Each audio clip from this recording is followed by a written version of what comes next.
Hannah's session. It's a great pleasure to welcome Hannah back. She's been talking to our conferences now for quite a few years. She's from here in Buenos Aires. She's the Assistant Director of Studies in the Recoleta School here. She also tutors online on the OTI courses on the CAM certificate. And she's taught all around the world, Poland, France, Italy, and Peru. And she's about to head off somewhere else. And it's great to have her here, particularly because she did the Delta with us here in Buenos Aires. So great to see her moving on and up. And I'm sure you're all going to really enjoy her session today. So over to Hannah. Have a great session, everybody. And thank you very much, Hannah. Thanks, Neil. Fantastic. Welcome, everybody. It's nice to see some familiar and not so familiar faces. Sandy, I'm glad to see you here. You get a name check at some point in this talk, so I'm glad that you've popped in. Hi, Katowice. Lovely to see you. So let's get started. First of all, let me adjust this slide. Okay. We're going to be talking about CPD, and so I would like you to tell me what CPD stands for. We love acronyms in EFL.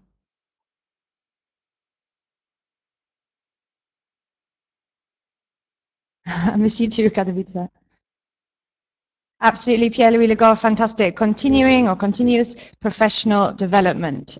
So, now that we know what it stands for, I'd like you to think about what that actually is. What is continuing professional development? If you could have a little think and write a brief definition in the chat box, we can see if we're all on the same page with this.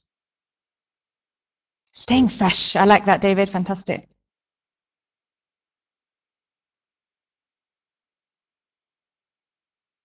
Absolutely, Rachel. Yeah. Always learning. Yes, and yeah, that comes up in quite a short time.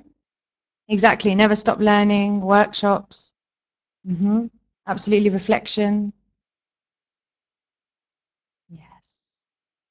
Exactly. So we've got a kind of mix of like definitions of CPD and some ideas for developing yourself professionally, and so that's great. Yes, Pierre, thank you for that. Okay, so I've got a definition here from the Chartered Institute for Professional Development. They say that CPD is a combination of approaches, ideas, and techniques to help manage individual learning and growth in a professional context. And while I was researching this, I came upon this quote from Keith Harding at the British Council, who said, "CPD, it's in our blood. Initial teacher training courses always involve the reflective practice, which is crucial for professional development." Absolutely. So it seems that already in our industry as EFL teachers, we have a fantastic advantage over maybe perhaps other industries that we are sort of, I don't know, created, reflecting and thinking about what we're doing. So hopefully that's a good starting point. So let's have a look at this. My first question for you is CPD important? There should be a poll coming up. I don't know if Neil needs to do that or if I need to do that. Neil's doing it. So I'd like you to think, do you think CPD is important? Hopefully, I think I know the answer to this question. Okay, okay. Beautiful. Okay.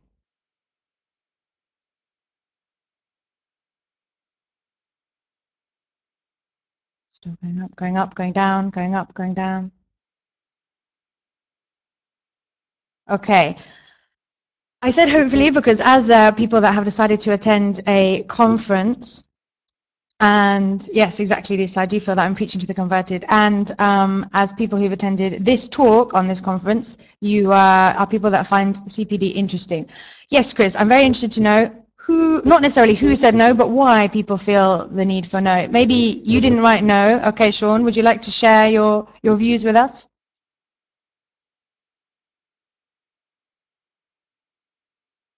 Okay, okay. You felt sorry for no. Okay, but equal opportunities, knowing exactly, naughty devil's advocate. There were actually two no's, I think, so maybe somebody else said no as well. Even if you didn't say no, perhaps you could think why people might say that CPD isn't important. Is there any reasons that people might feel that it's not something that we should bother with? Yes, David, we're going to come on to that.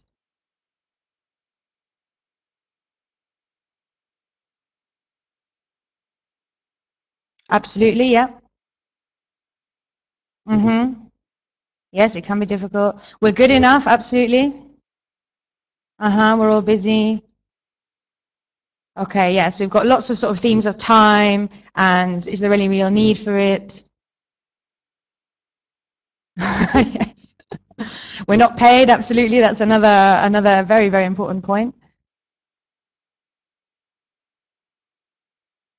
Okay, absolutely. So these points hopefully are going to be addressed. I feel that they're going to be addressed in the rest of this talk. So keep them in mind, keep them ready for you to refer to later. So my other poll, since most of us think that CPD is important, is who is CPD most important for? And Neil has very kindly set that up. Is it more important for teachers, institutions, or students, or other? Perhaps there's somebody else, some other stakeholder that you feel. Okay, okay. Interesting. Lots of movement going on.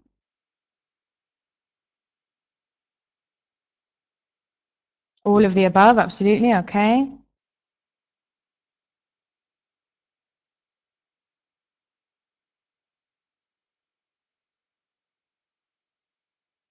Okay. Yes. So it seems as though most people feel that it's important for teachers, but people feel it's important for the institution, for students as well. There is one person, possibly Sean, who thinks that other. If that person would like to share which other stakeholders they think CPD is important for. It wasn't Sean. Okay, okay. I'm very interested. Maybe that person's not feeling brave.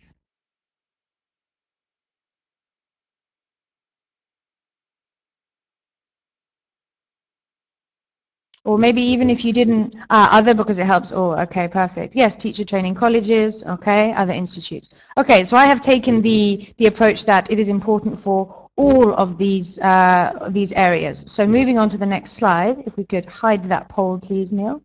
Thank you. Okay, so we've got the three areas that we thought it might be important for. Yes, I've said students here, but of course we could say learners. First of all, why is CPD so important for teachers? What makes it interesting and important for teachers? If you could put your ideas in the chat box.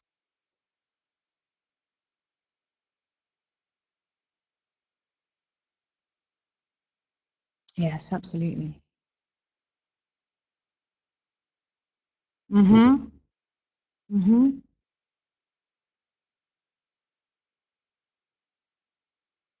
Yes, Fabula, I think that's a fantastic point. Really, really good. Yeah. Mm-hmm. Yes.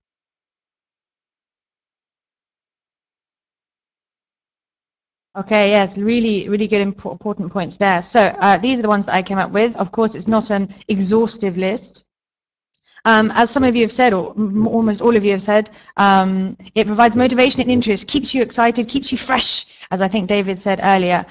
It does, as I think Riyadh said, provide more career opportunities. Doing the Delta can open up lots of windows. Even if it's not the Delta, showing that you have an interest in CPD and you're interested in your career is a very important point, I think, to express to employers, which comes to the further point, employability. Lots of employers want you to show that you are interested in your development and you're not just someone kind of floating through the profession. Avoiding ruts for yourself and for students. And the last one I put is professional justification. Can anyone think what I might mean by that? Wasn't sure whether to put this one, but I've gone for it. Any ideas on professional justification?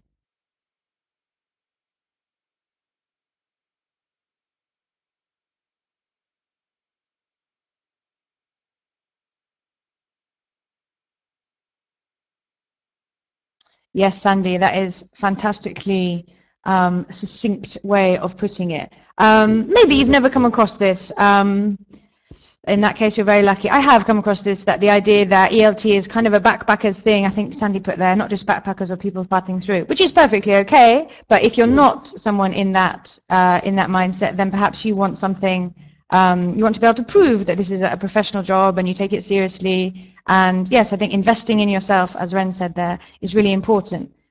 So moving on to the institution, I think Ren, you made a comment earlier that it's important for the teacher engaging with her colleagues or his colleagues in the school. Yes, exactly, Lisa. I have a cousin who did that for a year, like, ah, well, it's nothing. And sometimes you need something to kind of build up your confidence for those sorts of comments. So for the institution, what would make CPD important for the institution?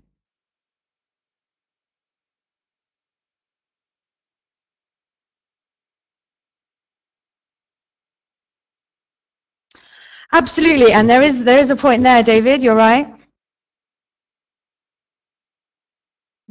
Absolutely, improving the performance of staff, credibility. Absolutely. Yes, yes, yes. Fantastic. Yeah, I think we're all on the same page there. So, very similar to what you said, your staff are more motivated. Hopefully, the teaching is going to be higher quality, which will affect your reputation, which means the students are going to be happy. Absolutely. You're up to date. I think somebody else mentioned that. This is what David's point. It might be required by a accrediting body, so you need to tick that box.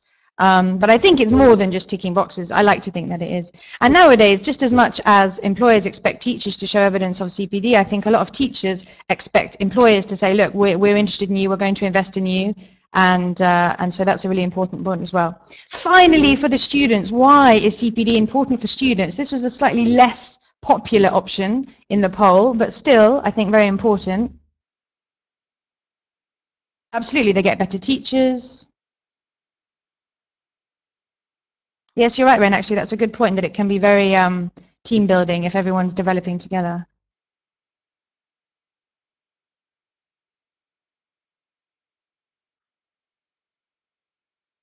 Yes, their learning experience is being improved. Coping with new things, absolutely. Exactly. So again, here are the points that I came up with.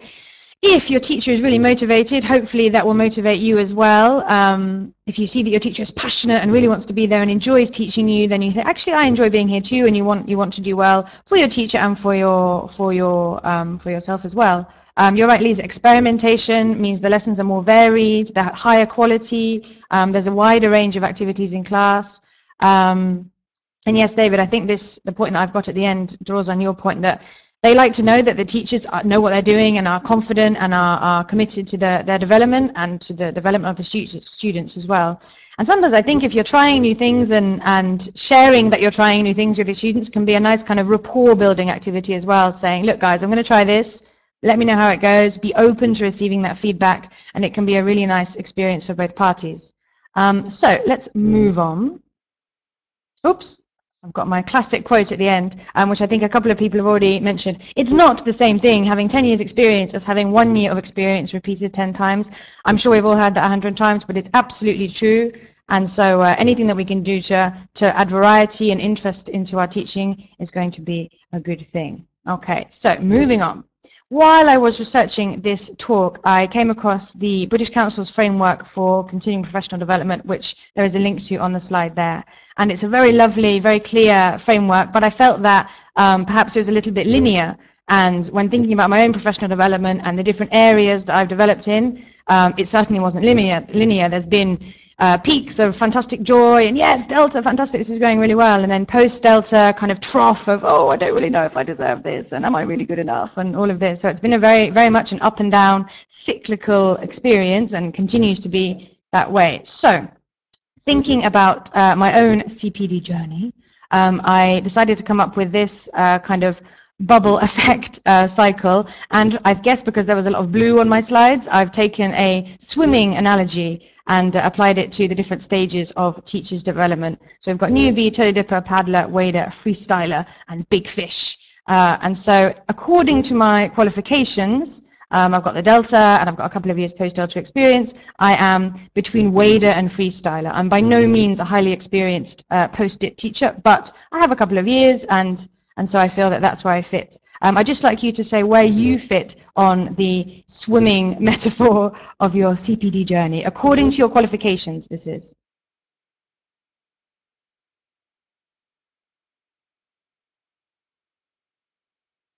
Okay, we've got a paddler, some paddlers.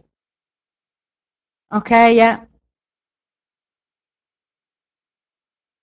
Lots of paddlers. A toe dipper. Yes, I saw you earlier in New and Learning, and I thought, oh, that would be a nice analogy for the talk. TEFL toe dipper, but perhaps in other areas more advanced. On the way to wader. Okay, so we've got a fantastic variety of experience here. Flounderer. Yes, didn't have that. Big fish, how exciting. Okay, so yes, fantastic. So I think one of the best things about these talks is the variety of experience that people bring to the talks, just not just the presenters, but also the participants. So it's something we can really benefit from.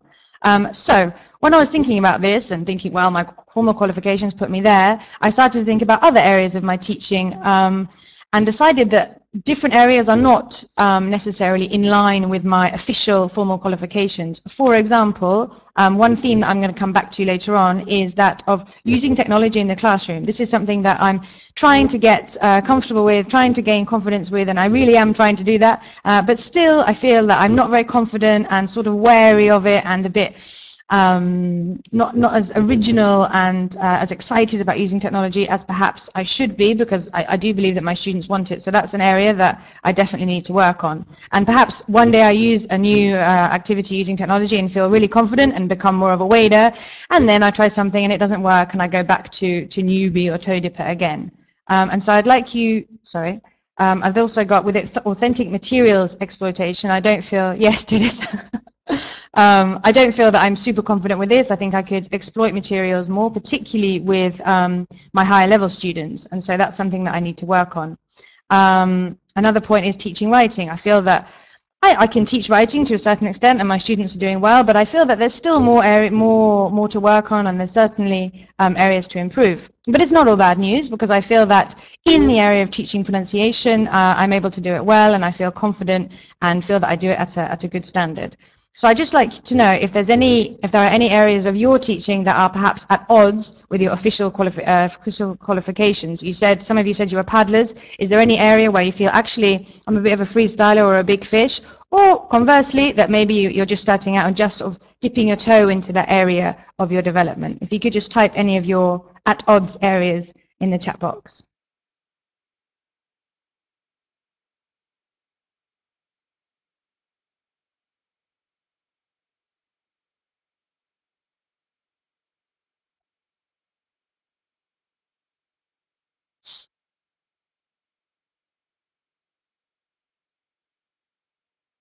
Lots of typing going on.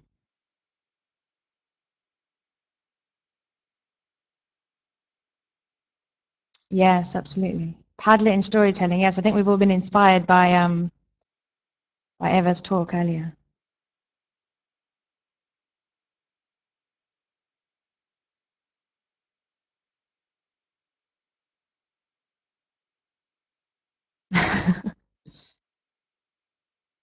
Freestyler and teaching grammar, fantastic. All toe dipping, that's all right. Yeah, Sandy, absolutely. It's perhaps some of these areas that we don't feel very confident about are from our own learning experiences. Fantastic, Teresa, using stories with YLs, that's great.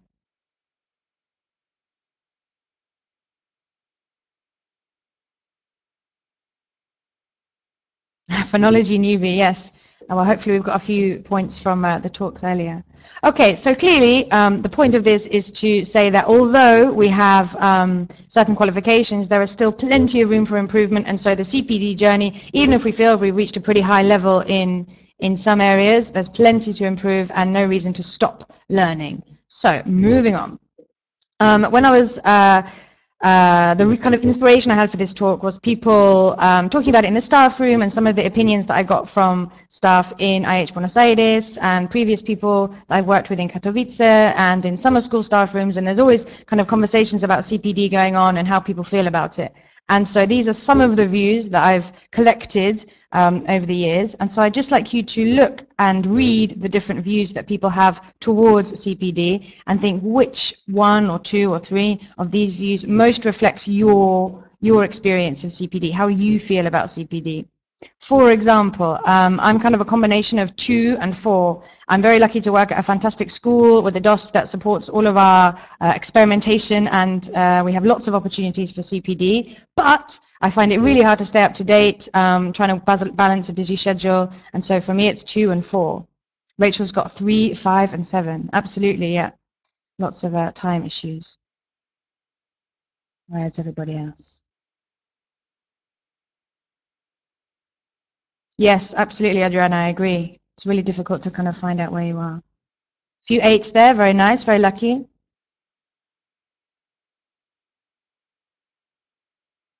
Okay. Yes, Sandy. Okay, new and learning. Yes, I thought of you for the number 6 one. Okay, so we've got some varying opinions on how they feel. Yes, exactly, Lisa. I think that's a really good point. Experience number 1 and vow not to do again. That's great, David. Okay, so we've got lots and lots of different ideas about how people feel. And so I've taken these opinions, these approaches as a kind of springboard for suggestions, for techniques, and how to overcome these issues when you're trying to start your own CPD journey. Okay, so we're going to have a look at some ideas.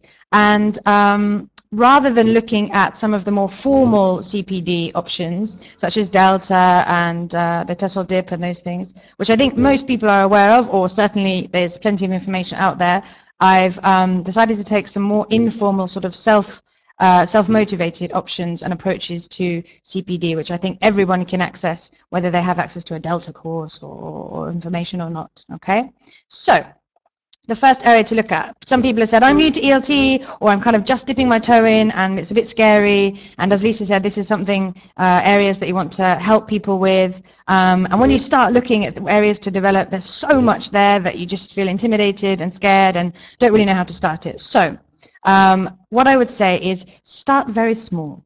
Set little goals, goals that are manageable. Let's not say, okay, I'm going to improve this area of my life or this area of my teaching all in one go. It's not going to happen. Okay, so choose a small area to work on. And the way that you can choose this area could be from feedback that you've received from your observations. Perhaps you could ask someone to observe you and see if they've got any feedback for you. Video yourself, do an audio observation if you can't bear to watch yourself. And just from that, you can see where you need to improve. If you don't have access to those sorts of options, then you can think about where do you feel least confident. Some people said they weren't very confident with phonology. You could start that area, start in that area. Or if maybe you want to ask your students for feedback, you can do this in their L1 or you can ask in English, which is a bit scary, yes, Rachel. But I think, as I said before, opening yourself up to their feedback and showing them that you take it seriously and are willing to respond to it is more likely to encourage more mature feedback than, oh, I don't know, like that. And again, it's something to sort of train them and to get them used to giving you feedback as well. So, as a result of this feedback, you can set mini goals. And again, this is working with things that are manageable and attainable within a certain time frame. So for example, when I did the Delta exam last year, Lisa, who is in the chat box somewhere, covered my lovely proficiency students, and they were looking at inversion. And one of the sentences they made was, never have we used the computer room with Hannah. And Lisa gave me this feedback, and I thought, oh God, oh no, that's terrible. And I was embarrassed and felt really bad that I haven't used the computer room. And to be honest, I hadn't even considered it. I'd completely kind of slipped my mind that I would use the computer room with them. And so I took that information and then created a goal of, first of all, taking the COLT course, which is one of the courses on the International House World Online Training Institute, which I highly recommend. And then I also decided to set the goal of looking for technology options and trying to introduce a new item of technology. Yes, yes, Chris. Trying to use technology in every lesson. So in one lesson a week, I would use some kind of new technology, either a new app or getting them to use their phones or getting them to, I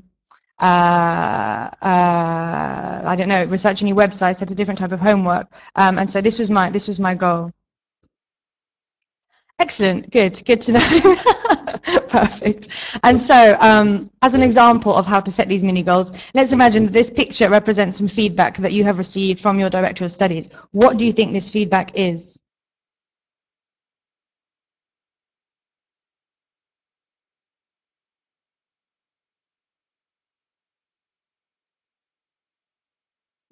Sort of, yes, it's related to that, Teresa.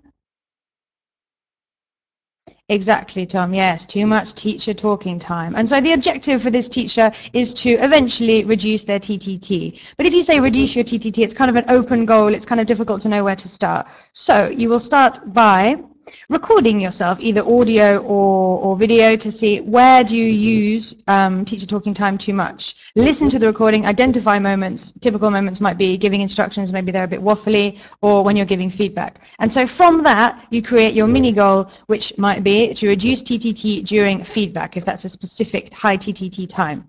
And so then, over the next 2 weeks, you can set the goal of focus on eliciting feedback, eliciting corrections from students rather than simply giving them to them, and kind of taking a back seat while they're giving the answers. Of course, if you need to give the answer, of course you can.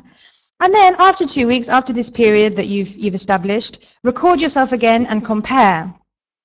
Yes, exactly, improving the quality of the teacher talk rather than just having too much. And if it works, fantastic. If you're now using less TTT in that area, great, you can move on to a different area. If it hasn't worked, throw it out, change something, change a different approach. Ask your DOS, ask your peers for another suggestion. If it doesn't work, don't use it. Okay, so this can be a nice manageable way to approach that particular goal. Moving on, so a couple of people mentioned that they had experience of this. Some institutions pay lip service to CPD, but they don't really care. Or if you're a bit out of the loop and you can't always attend training sessions, maybe you have other commitments. My answer to this is do it yourself. If the institution isn't interested in you, you're interested in you. You want to improve. You've attended this session, you're taking the first steps, that's great. And so some ways of doing that, basically there are thousands out there, and so there's really no excuse not to be interested in CPD. And so, Sandy Millen, your blog is coming up now. So some of the blogs that I found really useful are Scott Thornbury and Carol Reed, particularly when I was Younger Learner Coordinator last year. Obviously, webinars are fantastic, things like this. We're so lucky to have online conferences, all for free. If you're feeling brave, you can give a talk, and then you really have to research an area, particularly if you choose an area that maybe you're not so sure about, and then you have to learn and to share it with others, and that's a really useful way of doing it. Or of course, you could start your own blog, and a blog that I found really useful was reading about Sandy Millen's experiences on the Delta. I think Sandy's a good example of someone who's sharing and wants people to develop, and is really trying to get the sharing going, which is a theme that's going to come up a lot in this talk. So I mean, we had access to your, yes, I agree, Alexandra. We had access to her assignments and her feedback and everything, and we're really lucky to have had that option. Thank you very much, Sandy. Join Twitter, follow different practitioners. People are always posting ideas or articles or videos. There's of course the fantastic ELT chat, which although I can't attend because I'm teaching at that time, I do read the transcripts and find it really interesting just to get some new ideas. Similarly, joining Facebook, liking EFL organisations. I follow the British Council, and they've got lots of ideas on different areas, and that's been really useful. Make video or audio recordings of the sessions. If you can't attend the session, record them, and then you can watch them at your leisure. Of course, the fantastic IH/OT courses. Even if your institute isn't really interested, you can take the initiative and develop yourself. I'm currently tutoring on the CAM course, and they're doing lots of evaluation at the moment, self-evaluation, which I think they're finding very useful. You could take on some action research. If there's an area that you're particularly interested in, you can research it in the classroom, write it up for an article. Anything that's sort of forcing you to publish could be a good idea. Again, the point is coming up again. Discussions with colleagues. Even if your institute doesn't really care, your colleagues will want to be interested, will want to care about your development, their development. Share. I think Rachel here has said YouTube, exactly. There's lots of material out there, and you just need to share and talk to your colleagues. And we've got a nice picture to illustrate that. Okay. So another area that you could use is ghost or peer observations. I saw this idea for ghost observations. Yes, Pippa. I think, to be honest, if your colleagues that you actually work with day to day are very protective of material, then you need to be on the internet. You need to be chatting with other people, and you need to be using your colleagues in the wider EFL or ELT world rather than those in direct contact with you. I think that's the answer to that question. And the more you share, perhaps you'll set the example, and they'll be encouraged to share as well. It can be a bit uncomfortable sometimes. So ghost observations, if you're someone that feels a bit uncomfortable having someone in your classroom, or the students tend to start acting a bit weird, then you could talk about the lesson before you actually give the lesson without someone watching you, and then talk about that lesson afterwards, what changed, what was different with the person that you talked about it with before. So you've got this kind of reflective element going on, ideas, different people's opinions, without the pressure of an observation, or of course peer observation as well. So lots of you mentioned that a problem is that there's lots of things going on in your lives and you just don't have time. So here are some time-saving ideas. For example, if you are about to take the Delta or considering taking the Delta in a few years or next year, I urge you to get hold of the reading list. If there's a topic that you know that you want to research, for example, phonology, someone said they're doing the Delta and everything's a bit new and a bit scary. That's all right. I totally recognize that feeling. Choose a topic, for example, phonology, divide up. So you read sound foundations, you read something else, you read something else. And then meet to share those ideas so that you're all kind of sharing the workload, and those people can select the key points for you. And you can, if you're interested in it, then you could read the book more. And if you're not, then there's no need to waste your time doing that. So that can be a really useful time-saving tip. Similarly, the webinars. If you know that there are 3 new webinars or a couple of webinars that you're interested in, divide them up, get your colleagues to watch them, and ask them to share the key points with you. For example, last semester, I believe, Lisa suggested that we have the IH Buenos Aires top 5 webinars. So we put together a list of the top 5 webinars that we thought would be most useful for the teachers at IH. And we sent this around to everyone by email, so they had all the links straight away, easy to access. And then we had a kind of grid on the wall for them to write their comments and whether they found it useful, any ideas that they took away from the webinar. And I think that was a really nice opportunity for people to share and to comment on each other's ideas. You could also, to encourage yourself to reflect more, perhaps you don't have time to take a few moments to sit down and write your reflection diary, but perhaps a really good way to get around that is to use an application or a program called Penzu, which is an online journal. And so while you're commuting, you can use your device to write down your reflections on that day, the day's lessons, or if you had any problems or any ideas for lessons that you're having. And you can do all that online, so you don't need to be at a computer to do it. Similarly, with Vocaroo, you can dictate your reflections rather than having to write them out, and that can often be a lot quicker. The links to those apps are just there. As McKay says, reflecting on performance and acting on reflection is a professional imperative. So it's not enough just to reflect, although that is, of course, very useful, but actually do something about it, reflect on it, and then do something. Similarly with students, if they say we're not using the computer room, take them to the computer room. You have to show them that you're responding to different suggestions and different ideas. Often it's a case of making tiny tweaks to what you're doing. Recently I've added a changes column in my notebook. Before I was just kind of scribbling things in different places and it was not helpful at all. But recently I added a changes column, and so that while the students are doing an activity, I'm thinking, oh, actually this is taking a bit long, or oh, this wasn't as enjoyable for them as I thought, or they really didn't care about this, or they really wanted to talk about this more, why don't I develop it in another lesson? And so making these little notes simply in the classroom while they're doing the reading activity, while they're working on something else, to then refer to either the next time you teach the lesson that year or in another year, and then you've got these little notes that you can use again, and it really doesn't take any time at all. Finally, the key point is coming up again: share. Ask your colleagues, work with them. If they've got some great ideas, if they're sending around, if they're using new technology ideas, get them to send around an email, get them to share as much as possible. And as Peppa said, even if they're not very keen on sharing, you set the example, you share, and hopefully in time they'll be encouraged to take a risk as well, because it can be a bit kind of nerve-wracking to do that. So show that you're willing to, and hopefully they will become more willing as well. Another area that people have had problems with, myself included, is that it's quite hard to stay up to date. And so the answer to this, I think, is little and often.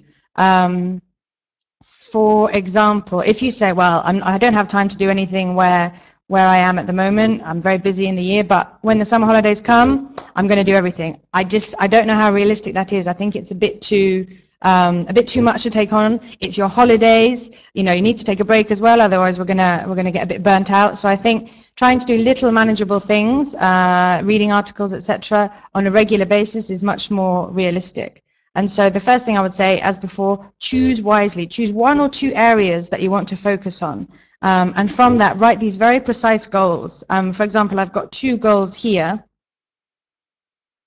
And I'd just like you to think, which of these is a better goal? Which of these is more useful for you as a teacher?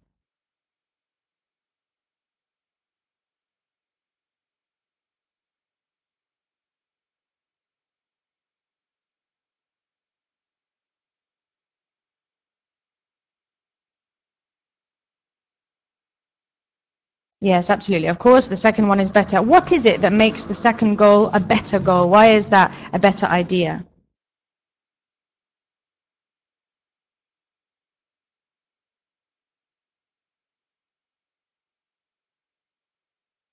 Yes, it's more specific. I think it is absolutely more achievable because it's more specific, and you can actually say, have I achieved this or not? If you say, get better at teaching grammar, how do you measure that? How do you get that satisfaction from achieving a goal? I think you need to be able to tick it off and say, yep, I did that. And if not, you feel kind of like you're always chasing this kind of unachievable aim, and I think that's not very good. A couple of people have mentioned SMART. Would you like to explain that? I think you're using the acronym SMART. Would you like to explain that?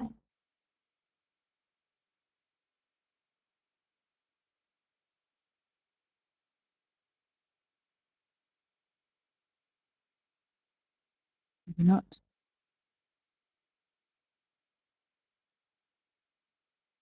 Yes.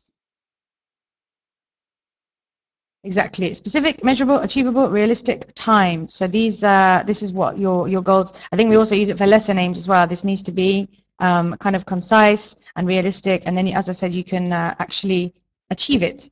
And so, as a result of the feedback given very generously by my proficiency students of never having used a computer room, I set the goal of using a new item of technology once a week. And in order to do that, I had to think about where was I going to get these different apps, these different ideas from. And so I put in a lot of different ideas in order to achieve this goal.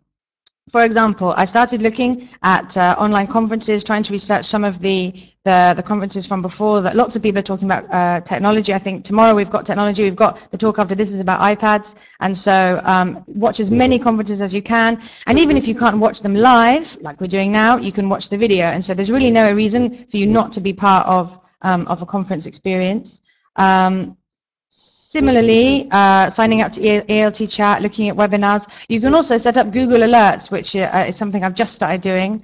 Yes, Nikki Hockley is a fantastic resource for technology. I absolutely agree with that. And so with Google Alerts, you can look for a keyword that you want to research, and then anything that's related to that topic will come directly into your inbox. And so really, it's not really any effort on your part at all. Obviously, you have to read what comes into your inbox, but it's there. You don't have to trawl through lots of information, and so it's really, really easy to do. What I did, and I guess I would add Nikki Hockley as well to this, is sign up to a relevant blog. So if you know that you're interested in terminology, maybe you're preparing for a Delta 1 exam, then you might sign up to Scott Thornbury's A to Z of ELT. If you know that you're a bit weak with teaching younger learners, you might sign up to Carol Reed's blog. And so in my quest for technology, I signed up to Nick Peachy's blog, which is fantastic, and I watched a really simple webinar called 10 Ideas for Mobile Learning from Macmillan, and they really were very, very practical, very simple ideas, and immediately as a result of that blog, I started using the students' mobile phones, and actually I don't have a smartphone, and I think that's another reason I've kind of been reticent about using technology, is that I myself am not very techy. And so getting the students just to use their mobile phones has been a really simple, really easy thing to do, and encouraged me to be a bit braver with things. Thanks very much, Sandy. You've put up the fantastic ELT chat blog as well. So there's loads and loads of things available for you. I think another key point is that you do actually need to be quite systematic about it. I think similar to these goals, which are kind of precise and specific, you need to be systematic about when you're going to do some CPD. And this is your time to develop. So you need to say, okay, it's going to be this specific day between, let's say, 9:30 and 10:30, something like that. And you need to dedicate that slot every week or every 2 weeks to researching your chosen area, or perhaps you just want to reflect on the lessons, to develop these habits of reflection, develop habits of looking for things on the internet, so that it becomes second nature to you and it becomes something more natural to you. And one of the things that has helped me in that process is a really good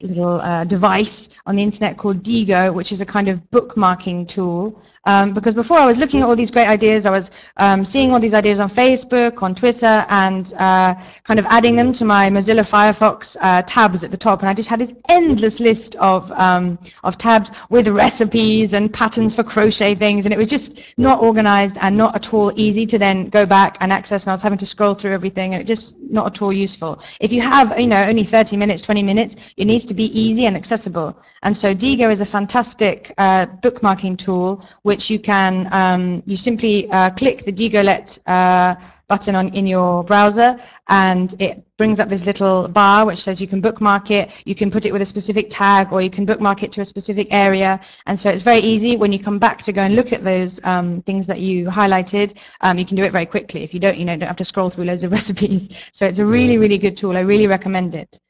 And so we've got lots and lots of suggestions here. I'm just wondering if anyone else has any more areas, any more sources of professional development that they'd like to mention. We're going to have a look at some more personalized things in a second, but if you've got any other ideas, that would be great. Yes, the 10-minute presentations are still there. That's great.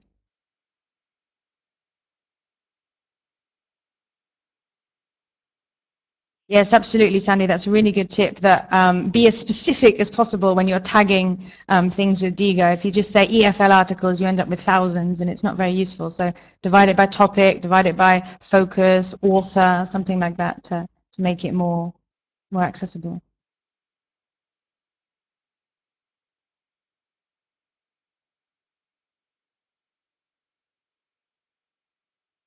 Oh, I've got some more ideas coming.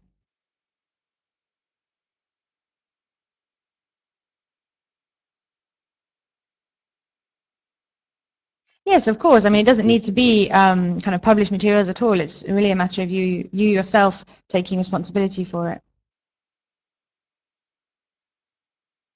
Particular blog on the best way to teach grammar points effectively. Alexandra has got a suggestion for us.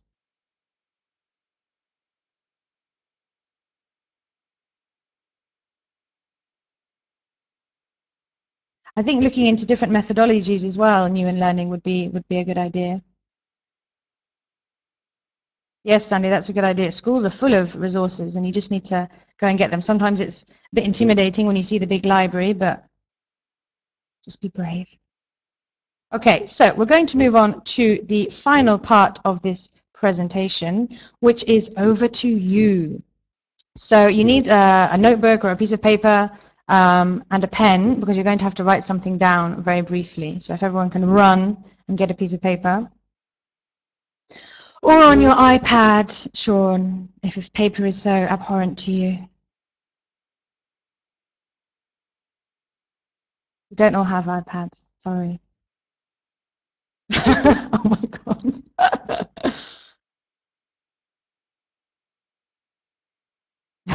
Well.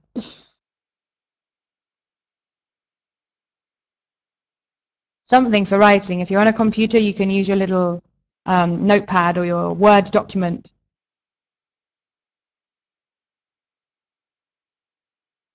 Lots of anger towards iPads.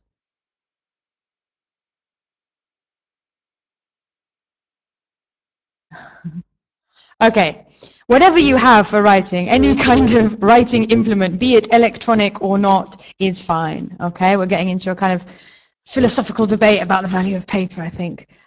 So whatever you've got that you can write down, what you need to do is think. Yes, Lisa.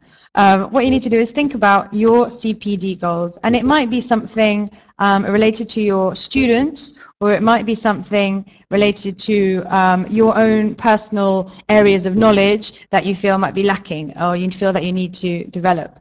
So write down your own personal CPD goals.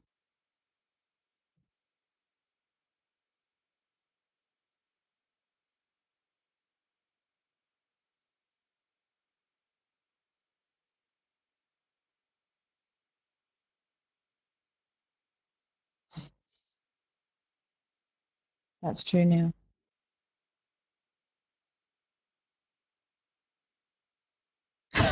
Of course.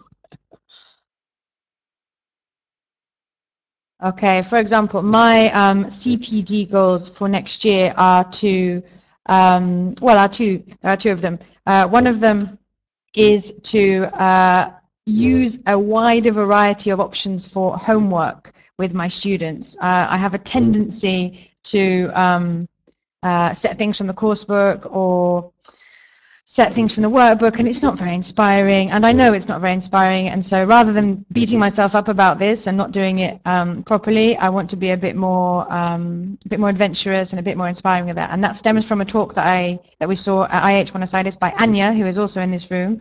And so again, this idea of sharing your ideas and sharing things can be really inspiring. So that's my first one. And my other one is to develop my knowledge, having seen one of the talks here, of English as a lingua franca, because it's not an area that I know at all, and so I think I'll probably go and buy that book that was recommended in the talk earlier.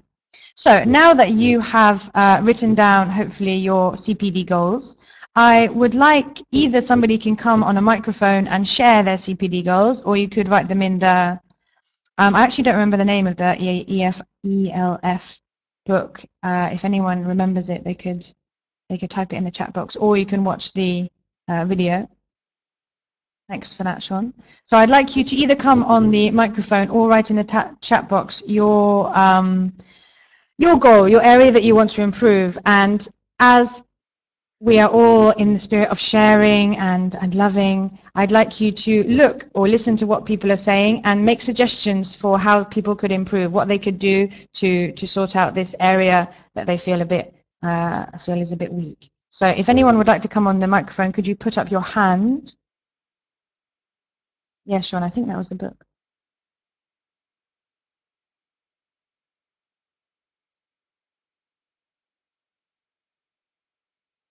Okay, fine, we've got some here. So first of all, let's take Rachel's area. Her area that she'd like to improve is teaching pronunciation. There have been lots of talks on pronunciation recently. Are there any suggestions for teaching pronunciation, or how to get better at teaching pronunciation, or improving your knowledge of pronunciation that we could recommend for Rachel? If you could type your ideas in the chat box. Yes, Peppa, very good, very quick there, absolutely.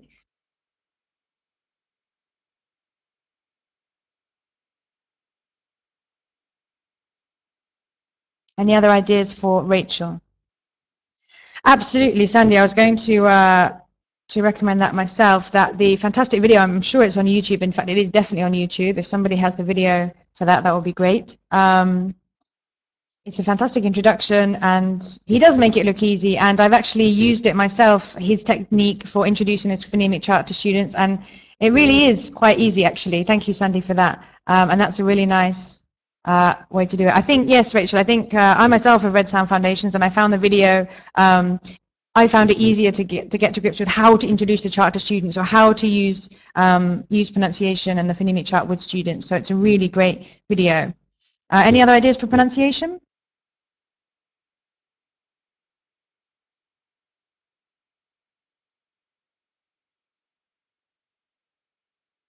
Yes, getting students to explore the phonemic chart themselves. Maybe that could be a slightly more interesting homework, going on the internet and searching and finding the kind of interactive charts that are available.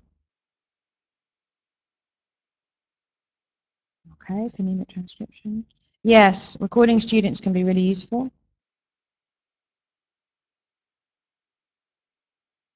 Absolutely, Stefano, that's a really good idea. Is getting some ideas from non-natives. Absolutely. Okay, so if we look at another area that people want to improve, away from pronunciation, if somebody else has an area that they'd like to improve, could they type their area in the chat box? Thank you, Sandy. Very nice. Great example. Tenses. Okay, teaching tenses, Helen.